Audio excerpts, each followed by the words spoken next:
Hi, it's James Taylor here, keynote speaker on creativity, innovation and artificial intelligence and the founder of SuperCreativityU.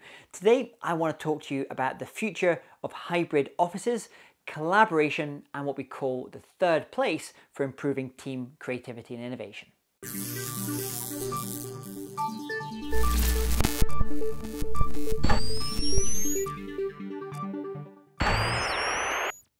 Hey, it's James Taylor here, keynote speaker on creativity, innovation and artificial intelligence and the founder of SuperCreativityU. Many of my clients just now are having to make decisions about how they're going to be using their office spaces as we start to return to work. I saw something the other day, HSBC, the bank, they've decided to take the top, I think, couple of floors of one of their major buildings in London and turn it from what previously was executive offices to collaboration spaces. And this is a trend we're going to be seeing more and more now.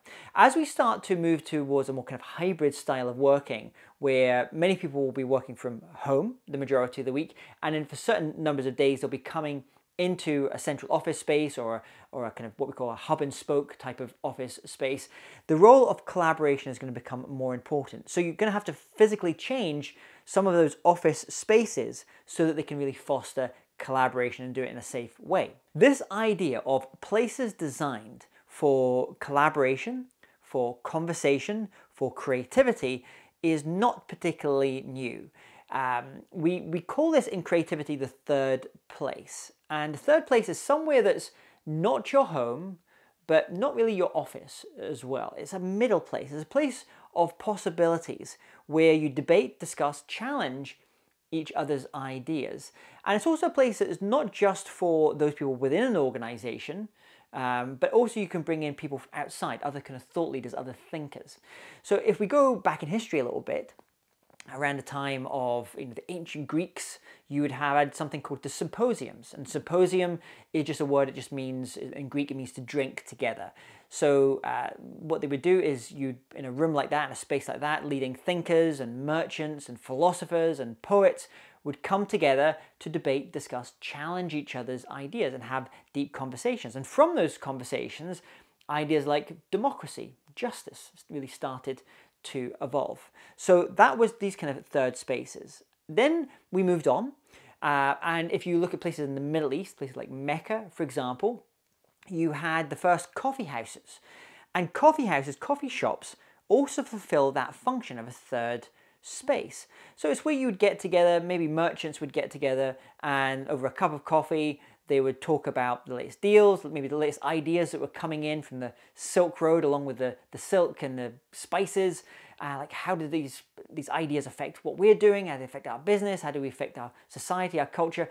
These are all the things that were being discussed. So the coffee shop in about the 15th century was really starting to be that kind of third place. And then from there, it moved up to Istanbul in Turkey. Then it moved from there over to places like Vienna in Austria. And in the 18th century, 19th century, you had lots of coffee shops like Cafe Central in the center of Vienna.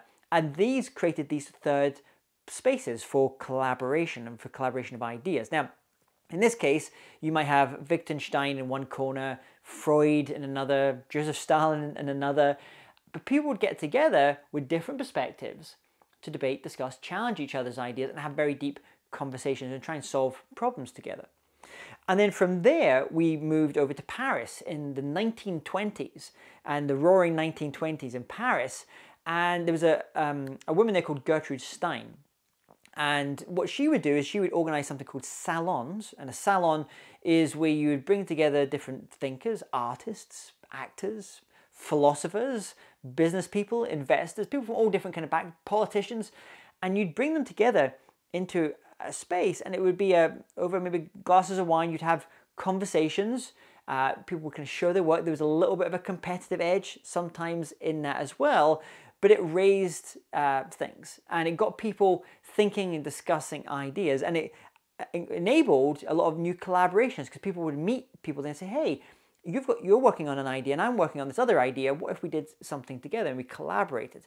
So those were those type of third spaces, the salons of the 1920s. And then we moved over to America. And in America, they had the coffee shops. And in fact, I was talking the other day to Steve Wozniak, who's one of the co-founders of Apple. And for them, their clubs were things like the Homebrew Computing Club. This is where Steve Jobs and Bill Gates and all these kind of people would get together, engineers, techies, geeks. They would get together, show off the latest things that they'd built, debate, discuss, talk about ideas, share plans. There was a little bit of a competitive spirit in there as well. But this created this kind of third place dynamic sometimes for collaboration.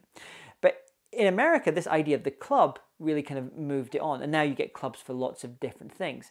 And I think now, as we move into this workspace today, where it used to be very much this separation of you were either at home or you were in your office, in your cubicle, or in your little space, your little office kind of area in the building in which you worked. I think we're going to see a little bit of a kind of blending of these, a hybridization of these, which is why you're seeing lots of organizations like the HSBCs of this world now design more collaboration spaces. I was doing a talk the other day for the Association of Briefing Program Managers, ABPM. And this organization brings together the people that run a lot of the innovation and the briefing programs for some of the biggest companies in the world. And with them, you were really starting to see now many of these huge organizations really start to rethink their physical spaces, their virtual spaces, their hybrid spaces, to add more of these collaboration elements. And there's lots of different ways that you can do that. It's one of the things that companies bring me in to kind of talk to them and kind of help them think through some of these things and workshop some of these things. But part of it is a little bit about the physical, the environment, you know, the actual space. And we use things like circles and colors and different ways of engineering that space so it increases levels of collaboration. But then there's other things that you can do in terms of how you design the way that you go through content in that space, how conversations are set up. You know, what I love about this organization I was speaking for the other day, ABPM, is that they're really the creators and curators of conversations. So they're bringing together senior salespeople within organizations with some of the top prospective clients, you know, C-suite, senior vice presidents, and they're bringing them and they're kind of curating these conversations. And they might bring in discussion leaders, different thought leaders from different areas, different experts from different leaders. And it's a guided conversation. It's a customized, individualized conversation. And so that's where I start to see now is where we're going. For many of these offices that you look at, these big skyscrapers, if you go around cities, many of those top floors now will not necessarily be the executive floors anymore. They will be the new collaboration spaces. These will be the new third places for the 21st century. My name is James Taylor. Thanks so much for watching, and I'd love to get your comments here below.